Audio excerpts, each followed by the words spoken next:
అండి అసదుద్దీన్ ఓవైసీ గారు హైదరాబాద్ ఎంపీ గారు తిరుమల తిరుపతి దేవస్థానం గురించి అదేవిధంగా చైర్మన్గా ఎన్నుకోబడినటువంటి టీవీ5 చైర్మన్ గారు బిఆర్ నాయుడు గారు చేసినటువంటి కామెంట్స్పై ఆయన చేసినటువంటి వ్యాఖ్యలు వైరల్గా మారుతున్నాయి.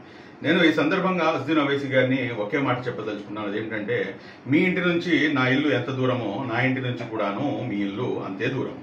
ఆయన చెప్పినటువంటి వ్యాఖ్యల్లో ఏమాత్రం కూడాను తప్పులేదు. ఆయన చేసినటువంటి వ్యాఖ్యలు, చైర్మన్ గారు చేసినటువంటి వ్యాఖ్యలు ఈ రాష్ట్ర ముఖ్యమంత్రి వర్యులు గౌరవనీయులు మాన్యశ్రీ శ్రీ నారా చంద్రబాబు నాయుడు గారు చాలా స్పష్టంగా ఆల్రెడీ ఈ బిల్లు ఏదైతే వచ్చిందో వక్ఫ్ అమెండ్మెంట్ బిల్లు, అది జేపీసీకి వెళ్ళడానికి ప్రధాన కారణం నారా చంద్రబాబు నాయుడు గారు.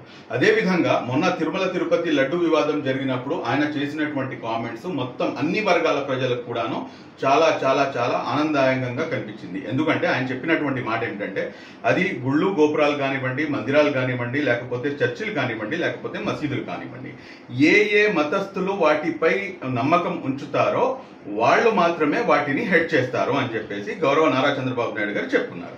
దాన్నే ఆయన బేస్ చేసుకుని తిరుమల తిరుపతి దేవస్థానంలో కేవలం హిందువులు మాత్రమే పనిచేయాలి అని చెప్పేసి ఆయన చెప్పారు. లేదంటే కనుక సరెండర్ చేసేస్తాం ప్రభుత్వానికి అన్నారు. నేనైతే ఏమంటానంటే, ఖచ్చితంగా ఎవరైతే నాన్ హిందూస్ ఎవరైతే ఉన్నారో వాళ్ళంతటా వాళ్ళు ముందుకు వచ్చి వాళ్ళు సరెండర్ చేసేయాలి అని చెప్పేసి నేనైతే పిలుపునిస్తాను. ఎందుకంటే ఏదైతే ఏ మతానికి చెందిన వాళ్ళు ఉన్నారో వాళ్ళు మాత్రమే ఆ మతంలో ఆ మతానికి చెందినటువంటి ప్రార్థనాలయాలు కానివ్వండి, లేకపోతే బోర్డు చైర్మన్లుగా కానివ్వండి, వారు మాత్రమే ఉండాలి. ఇది నైతికంగా మరియు అదేవిధంగా లా అండ్ ఆర్డర్ ప్రకారంగా చూసుకున్నా కానీ అదే కరెక్ట్.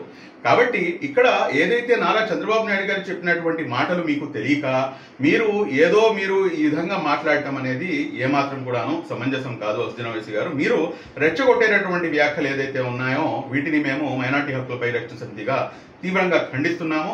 అదేవిధంగా మీరు చూసుకుంటే కనుక ఏదైతే వక్ఫ్ అమెండ్మెంట్ యాక్ట్ ఉందో ఆ వక్ఫ్ అమెండ్మెంట్ యాక్ట్ లో స్పష్టంగా నాన్ ముస్లిమ్స్ ని తీసుకొచ్చి ఏ రకంగా అయితే ఇక్కడ వక్ఫ్ బోర్డులో మెంబర్స్ గా తీసుకొని రావాలి అని చెప్పేసి కేంద్ర ప్రభుత్వం యొక్క ఏదైతే ఒక ప్రయత్నం ఉందో దాన్ని చాలా లౌక్యంగా దాన్ని నారా చంద్రబాబు నాయుడు గారు తిరస్కరిస్తున్నారు అన్న సంగతి మీరు మర్చిపోకూడదు.